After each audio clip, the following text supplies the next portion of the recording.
FBR ने चीनी की दरामद पर टैक्स में नुमाया कमी के 2 नए एसआरओ का इजरा कर दिया है।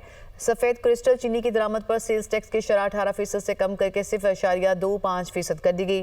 एफबीआर के मुताबिक चीनी की दरामद पर वैल्यू एडेड टैक्स से भी इस्तिस्ना फ्राहम कर दिया गया। चीनी की दरामद पर विद होल्डिंग टैक्स की शरह 0.25% मुकर्रर की गई। चीनी दरामद की आखिरी तारीख 30 सितंबर 25 मुकर्रर की गई है।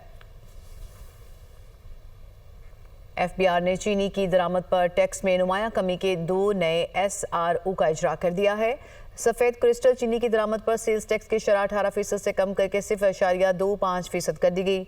एफबीआर के मुताबिक चीनी की दरामद पर वैल्यू एडेड टैक्स से भी इस्तिस्ना फ्राहम कर दिया गया।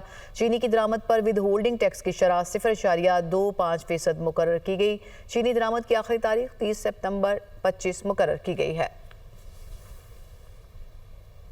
एफबीआर ने चीनी की दरामद पर टैक्स में नुमाया कमी के 2 नए एसआरओ का इजरा कर दिया है।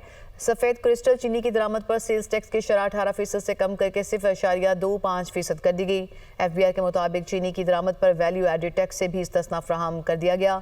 चीनी की दरामद पर विद होल्डिंग टैक्स की शरह 0.25% मुकर्रर की गई। चीनी दरामद की आखिरी तारीख 30 सितंबर 25 मुकर्रर की गई है।